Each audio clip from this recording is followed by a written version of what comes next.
नाजरीन अस्सलाम वालेकुम। IND टुडे न्यूज में आपका खैर मकदम करते हैं। आइए देखते हैं ये तफसीलात। कमिश्नर पुलिस अंजनी कुमार ने रमजान के सिलसिले में पुलिस के तमाम ओहदेदारों के साथ साथ शहर के उलमा, मशाइखीन, मुतवलियान, आइम्माए मसाजिद, अरकान असम्बली, कॉरपोरेटर्स, सरकर्दा शहरियों और मुख्तलिफ महकमों के नुमाइंदों के साथ सालाना म्यूजियम में एक बड़ा इजलास मुनक्किद किया और लॉ एंड ऑर्डर की बरकरारी के लिए पुलिस की जानिब से किए जाने वाले इंतजाम से वाकिफ करवाया। उन्होंने इजलास में शरीक लोगों से भी तजावीज तलब की और कहा कि वो आवाम का हर मौके पर ताउन चाहते हैं और अगर ये ताउन मिल रहा तो हर ईद व त्योहार सुकून के साथ गुजर सकता है। इजलास में तमाम जोन्स के डिप्टी कमिश्नरान, असिस्टेंट कमिश्नर पुलिस, बरखी, बल्दिया और अबरासानी के अहदेदारों के अलावा CEO वक्फ बोर्ड शाहनवाज कासिम, वक्फ बोर्ड के सदरनशीन मोहम्मद सलीम, अरकान असम्बली अहमद पाशा खादरी, मुमताज अहमद खान, मौलाना कबूल पाशा शुत्तारी, औलिया पाशा, मुनीरुद्दीन मुख्तार और दूसरे मौजूद थे।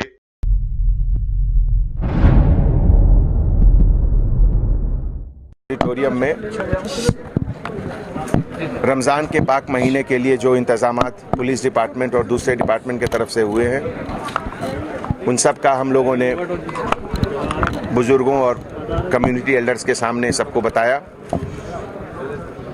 जो उम्मीदें उनके तरफ से बताई गई उन सबको हम लोग पूरा करेंगे और ऐसे समय में ख़ास करके हमारे डिपार्टमेंट के तरफ से additional petrol vehicle, blue Colt vehicle और ख़ास करके रात को नमाज तरावी के बाद तक हमारे सभी ऑफिसर्स रोड पर पेट्रोलिंग करेंगे।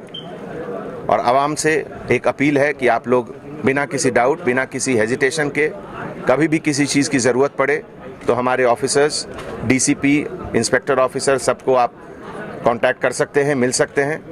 आप जब भी ज़रूरत पड़े आप मुझे भी फ़ोन पर बात कर सकते हैं। मुझे पूरा भरोसा है कि आने वाले महीने में हम लोग सब मिलकर बहुत खुशी के साथ इस फेस्टिवल को मनाएंगे। Thank you.